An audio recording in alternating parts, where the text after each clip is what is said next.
Estamos agora na nossa live aqui, até às 7h30, e eu acho que o assunto, para se discutir, para se conversar, mais importante aí é o que aconteceu ontem, né?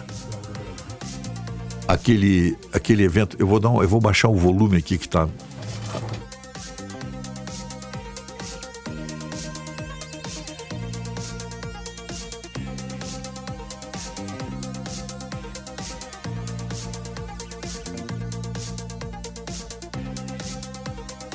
O programa ao vivo é isso aí, né? Não tem importância, não tem.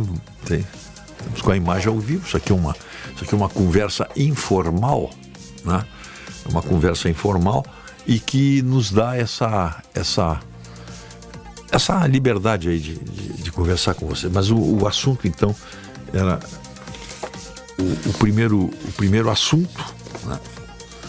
Quantas pessoas? Parece que tá mais ou menos já... mais ou menos acertado e mais coerente. 600 mil pessoas. Nem 1 milhão, nem 700 mil, mas também nem 185 mil, né? Como a USP fez um trabalho. Perdeu tempo, gastou dinheiro e claro que não tinha 185 mil pessoas lá, né? Bastava ver as imagens dos drones. Bom, mas o evento muito bem organizado. Olha, você botar em ordem aí e botar pessoas atentas, botar 600 mil pessoas. Eu estou trabalhando com os números da Polícia Militar do governo de São Paulo, que tem experiência nisso aí. A Avenida Paulista já proporcionou dezenas e dezenas de grandes eventos como esse. 600 mil pessoas. É mais ou menos o que se estabelece aí numa conta de tantas pessoas por metro quadrado. Eles pegaram a extensão da Avenida Paulista, que são 3.200 metros, 3 quilômetros e 3,2 quilômetros. E aí viram a metragem quadrada, se não me engano, dava 150 ou 160 mil metros quadrados úteis. E aí multiplicaram isso aí por 4 pessoas, 5 pessoas, que é o que cabe num metro quadrado, pessoas, digamos assim, espremidas, bem juntas, e era o que se via ontem, né? Então, 600 mil me parece um número realmente razoável e sem qualquer maquiagem, como houve, por exemplo, aqui, de acordo com a Secretaria de Segurança da época, em 2015, tinha 1.400.000 pessoas na Paulista. Não pode, não tem como. Não há nenhuma possibilidade, a não ser que eu estou falando na metragem quadrada da extensão da Paulista, a não ser que nas ruas laterais tivesse gente aí, mas 1.400.000 pessoas na Paulista, não, impossível. Tecnicamente impossível, fisicamente impossível. Mas então ficou isso aí, um número realmente impressionante. As imagens circularam imediatamente no mundo inteiro. Os principais jornais do planeta publicaram aquela foto, porque realmente é uma foto impressionante. É uma foto documento de uma época, de um momento em que o país atravessa. Nós tivemos ali os discursos ali, o primeiro a falar mesmo, antes da cerimônia começar, a abertura oficial da cerimônia, o âncora da festa, o animador da festa, com muita experiência, né, nesse tipo de evento, ele viu o jornalista Sérgio Tavares chegar e ele foi para o trio elétrico principal. Tinham 2 caminhões, 2 trios elétricos, um sem som e o outro onde houve o evento, era a nave-mãe a nave-mãe do evento. É muito interessante esse o trio elétrico esse aí. Tem dois andares. No último andar, eu diria na cobertura, foi onde ficaram os principais pessoas ali, os deputados federais, senadores, governadores, 4 governadores, importante o evento. O Bolsonaro, a sua esposa, enfim, o Silas Malafaia, o pastor que organizou tudo. Então a organização foi perfeita. Quanto a isso, nenhuma crítica, é impossível de se fazer, né? Olha, organizar aquilo ali, botar 600 mil pessoas ali, atentas, sem desordem, todas, hein? Sem exceção, acho que é importante ressaltar isso aí, atenderam a solicitação do Bolsonaro. Nenhuma faixa, só bandeiras. Nenhuma, e realmente não teve nenhuma faixa de protesto, abaixo o STF, abaixo não sei o que, Lula ladrão, aquelas coisas que, nada, nenhuma faixa. Isso foi extremamente importante para mostrar o controle do evento. Só bandeiras do Brasil e de Israel, muito emocionante. Para quem acompanha esse caso, como nós acompanhamos aí, a solidariedade do lado decente do Brasil com relação a Israel. Ali estava o lado decente. O lado que presta do país estava ali. E o Bolsonaro chegou no evento com a bandeira de Israel. Mas o primeiro a falar, antes do evento começar, foi o jornalista Sérgio Tavares, que foi vítima de uma arbitrariedade da Polícia Federal no aeroporto de Guarulhos. É claro que isso aí não vai ser apurado, deveria ser apurado, porque mesmo que tivesse havido uma combinação, escuta, vamos fazer um factoide aqui, vamos criar um incidente com esse jornalista português que tem simpatias pelo Bolsonaro, ninguém esconde isso, ele mesmo não esconde. Então vamos vamos armar uma prisão para ele. Não precisou, a Polícia Federal fez. De maneira lamentável, ele ficou 4 horas detido, desde que ele desembarcou do voo de Portugal, foi retirado, vem pra cá. E apreendido o passaporte. Pô. Isso provocou, claro, né? Imediatamente. Ele ficou com o celular, ele postou imediatamente na sua rede social o que estava acontecendo com ele. E o Brasil inteiro ficou sabendo, e o mundo inteiro ficou sabendo também. Né? E até o partido dele aí, que já queria... Um partido político, não é o partido dele, já queria fazer uma ligação, um incidente entre os dois países pela prisão de um jornalista que desceu para fazer uma cobertura. Olha, em cobertura não se exige carta de trabalho, uma coisa assim realmente chocante e desmoralizante para essa instituição tão querida que é a Polícia Federal, né? Não sei o que está vendo aí, né? Que prejuízo para o país essa ação violenta da Polícia Federal. Tá, então, mas isso foi resolvido e ele foi o primeiro a falar. Quando ele estava chegando na nave-mãe desse trio elétrico, que aliás é importante que se ressalte, isso é uma invenção brasileira, hein? Trio elétrico é uma invenção brasileira. O mundo não conhecia esse equipamento que realmente em matéria de animação para comício, para festa, é uma coisa que tem que ser patenteada. O Brasil tem essas ideias, assim, não são muito acadêmicas, não são muito científicas, mas são populares, né?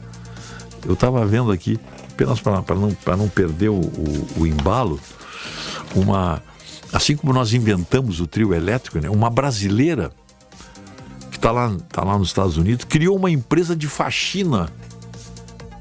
Ela foi para lá como faxineira. Foi morar na casa da avó, e eu acho que foi qual é a cidade que ela foi? Na cidade de Charlotte, na Carolina do Norte. Mas ela viu esse negócio aí quando ela foi a Boston e trabalhou de faxineira, ganhou um dinheiro, opa, e montou uma empresa. Então, brasileira cria empresa de faxina, faturando mais de $2 milhões e 700 mil dólares por ano, 13 milhões de reais. Tem suas colaboradoras também faturam, todas brasileiras. Então o Brasil exporta o que ele tem, o know-how que ele tem, fazer faxina, né? Então, nós não podemos exportar cientista, nós não temos. Jogador de futebol nós temos, e faxineiras nós temos. Então o Brasil está lá. Bom, mas só para...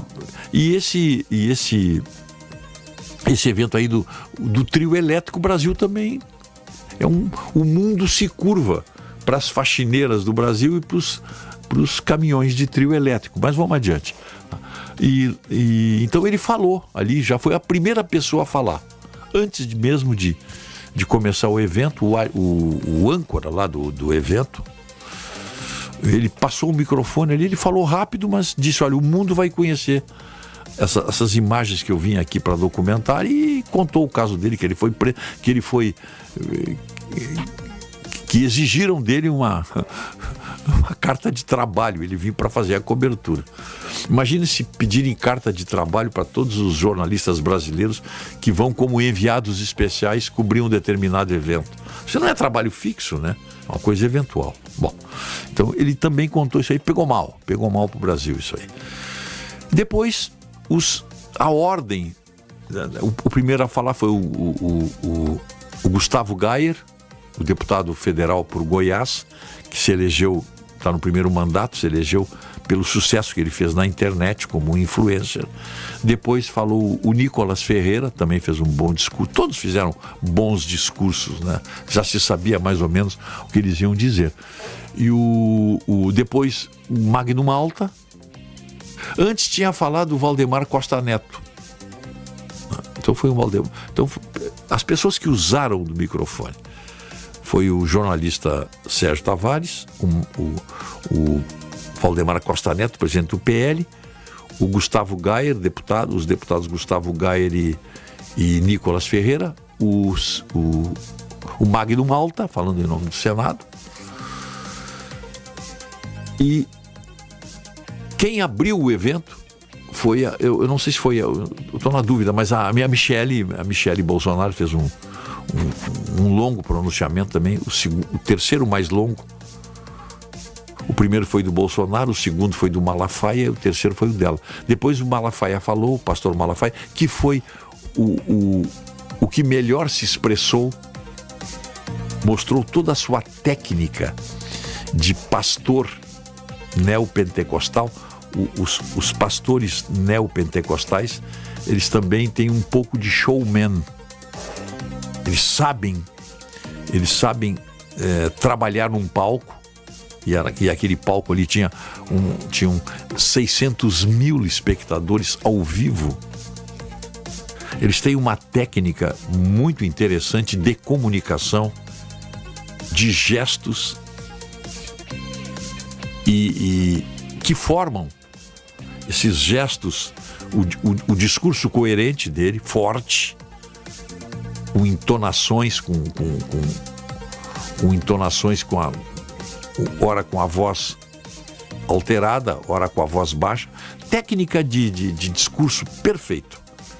Ele deu um show, ele foi o melhor de todos em termos técnicos e a coerência do seu discurso. Ele fez um levantamento histórico e ele fez aquilo que os políticos estavam combinados de não fazer. Atacar o STF, por exemplo. Ele atacou, ele citou o ministro Barroso e o ministro Alexandre de Moraes, que foi praticamente o mote do seu discurso. Mas um discurso muito bem encadeado. Ele tinha início, meio e fim. E como um bom pastor, como um bom comunicador, foi um show de comunicação, ele encerrou cantando um trecho do hino da independência, né? O ficar a pátria livre ou morrer pelo Brasil. Foi um discurso realmente, para mim, o mais importante, porque ele prendeu a atenção. Ele não teve, em nenhum momento ele foi dispersivo, como foi, por exemplo, em alguns momentos, a Michelle Bolsonaro. Ela teve momentos de dispersão. Ela podia ter concluído o discurso dela 5 minutos antes. Estaria de bom tamanho. Ele não. Ele falou exatamente o que tinha que falar, disse aquilo que os outros não puderam dizer, inclusive o Bolsonaro. O que o Bolsonaro fez, né? Ele falou nas eleições, que nós vamos ter eleições, pedindo para todo mundo caprichar no voto, isso, especialmente, claro, em vereadores, mas em prefeitos também, quer fazer bancada, né? Quer fazer bancada. E o discurso dele foi realmente muito, muito ponderado, né? Num tom pacifista. O discurso dele foi um tom pacifista. Eu esqueci de falar, o governador Tarcísio falou também. O governador, entre os oradores, eu tinha esquecido de citar o governador Tarcísio Freitas, que também fez um pronunciamento interessante, fez um retrospecto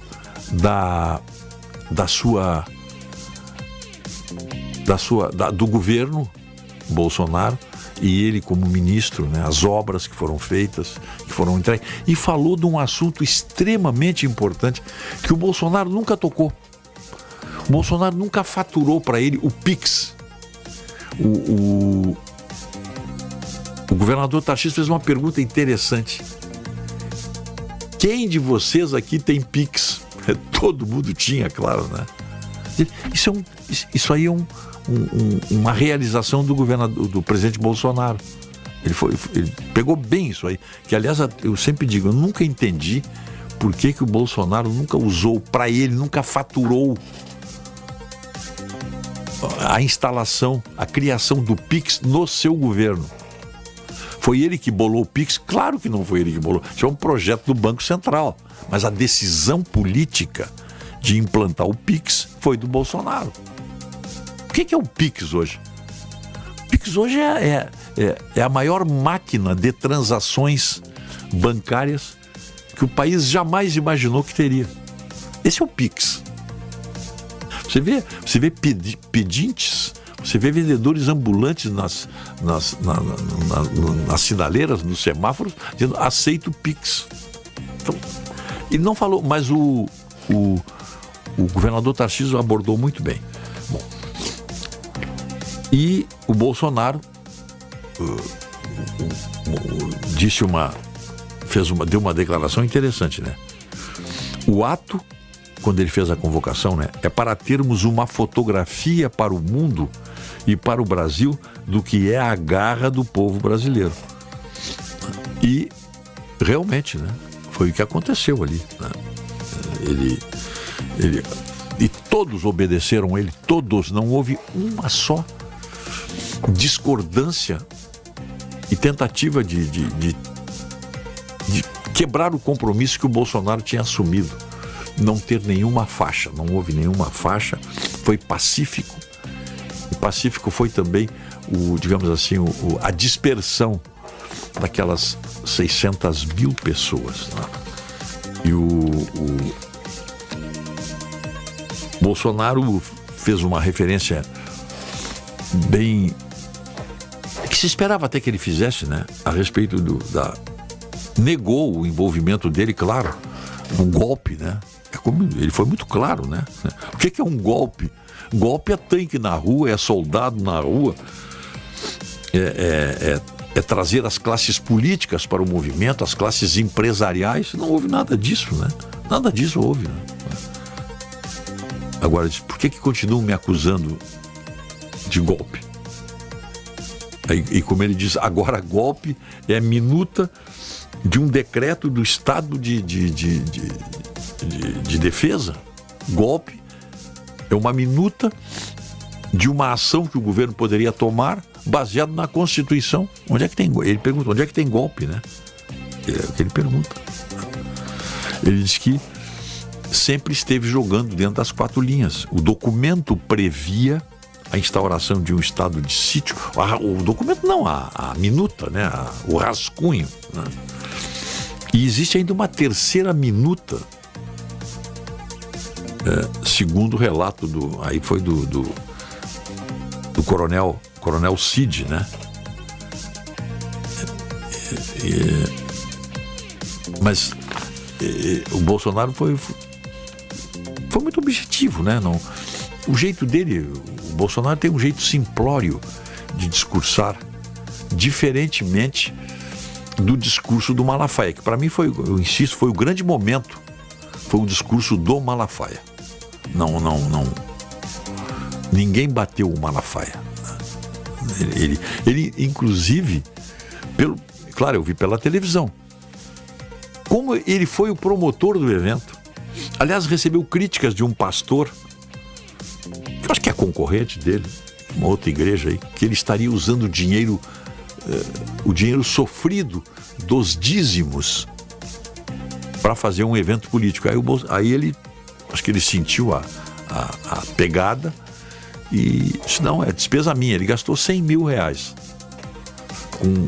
com os caminhões de trio elétrico, a segurança que ele contratou, que funcionou tudo muito bem. Organização perfeita. Quanto a isso, não tem que discutir. E ele, na sua exposição, ele foi o que mais falou, porque ele era o dono da festa, na verdade, né? Ele que organizou tudo. E funcionou. A segurança, o pessoal, o acesso. Houve. Aí já tem. Aí a mídia, amiga, entre aspas, né, já disse o seguinte: isso aqui é especulação, né? Aliados do ex-presidente Jair Bolsonaro consideraram fora do tom o discurso do pastor Malafaia, que organizou o ato. Congressistas avaliam que, enquanto os demais tiveram falas mais amenas de conciliação, o pastor teve uma postura mais dura contra o STF. Mas o pastor falou o que ele vem falando sempre. Quem acompanha aí as postagens no YouTube das declarações, dos speeches, das falas do que o pastor Malafaia grava periodicamente para o seu canal no YouTube, é aquilo ali que ele disse. Ele apenas botou ordem naquilo que ele vem dizendo há muito tempo. E o acerto era exatamente para esse. Para os políticos evitarem ataques ao STF, para evitarem, quem sabe, represálias que podem vir a qualquer momento. Então isso aqui não existe. Isso aqui é fake. Veja bem, aliados do presidente Bolsonaro disseram que o discurso do Malafaia foi fora de tom. Por favor, né? O Malafaia falou exatamente o que se esperava que ele falasse. O deputado Alberto Fraga disse para o site Poder 360 que o pastor teve um discurso mais político do que os próprios congressistas que subiram no trio elétrico. Muita gente, sem citar nomes, disse: o cara está destoando, saiu do tom. Não saiu do tom nada. Não saiu do tom coisíssima nenhuma. O Malafaia falou aquilo que todo mundo sabe que ele ia falar. Se alguém iria fazer críticas ao ministro Alexandre de Moraes, era o Malafaia que ia fazer. Porque havia uma combinação entre os políticos, entre todos aqueles que participaram do evento. Todos sabiam que deveriam ter um tom moderado de críticas para evitar qualquer incomodação para eles mesmos. Então, todo mundo que discursou manteve uma linha, sem ataques. Estavam se referindo apenas às liberdades. E o discurso do Silas foi muito contundente contra o STF, o próprio Alexandre de Moraes. Para o objetivo da manifestação, que foi um sucesso, não precisava desse discurso. né? Isso aí é o Alberto Fraga, do PL do Distrito Federal. Eu acho que no fundo, pode ter uma pontinha de inveja aí do deputado Alberto Fraga, que talvez não tenha a coragem, não tivesse preparado para dizer o que o Malafaia disse. Ele durante o seu discurso, ele foi claro. Ele mesmo, você tem medo de ser preso? Aí disse que não. Quem está com a verdade não tem medo de ser preso. Ele foi muito claro. Aí vem a especulação. O Malafaia pode ser preso hoje, ou nesta semana? Quem vai mandar prender o Malafaia? O ministro Alexandre de Moraes? O que o Alexandre de Moraes pode fazer é processá-lo. Se é que o Malafaia incorreu em algum artigo que pudesse tratá-lo como injúria, calúnia, ou difamação, enfim. Porque ele estava ali usando um microfone, a difamação tá mais ou menos implícita aí, né? Então, mas não acredito, porque aí seria um passo muito, muito largo para o cerceamento do direito de manifestação, que já está cerceado aqui no Brasil, né? Bom, quem é que falou aqui? O Ciro Nogueira, que é o presidente do Progressistas, no seu perfil no Twitter, no X, diz que é preciso deixar bem claro que a população foi à Avenida Paulista para ouvir e ver o presidente Bolsonaro. Qualquer outra palavra na grande festa da democracia que não seja dele são palavras, mas não são dele. Bolsonaro é só um. Claro! Acontece o seguinte, é claro que o que as pessoas foram aquelas centenas de milhões de milhares de pessoas foram à Paulista para ouvir o Bolsonaro. Mas quem prestou atenção até o último segundo, mantendo aquela população não só atenta, mas sob controle, tanto que ele fez aquilo que um artista faz quando sabe que tem um público, um auditório que está fechado com ele. Vamos cantar junto agora a minha música. Artista no palco faz isso, quando sabe que tem fãs ali. Pois ele provocou 600 mil pessoas, e essas 600 mil pessoas cantaram em coro o estribilho final do hino da independência: ou ficar a pátria livre ou morrer pelo Brasil. Ora, você precisa ter muita confiança, muito controle de palco, como se diz, muito controle de situação para fazer aquelas 600 mil pessoas. Se as pessoas não estivessem gostando, se aquelas dezenas de milhares de pessoas que foram à Avenida Paulista para ouvir o Bolsonaro, se estivessem em desacordo, teriam dado uma uníssona vaia. E não. O que se viu foi um coral de 600 mil pessoas cantando o trecho final, a estrofe final do hino da independência e dizendo amém. Ele mostrou o controle de população. Depois o Bolsonaro, claro.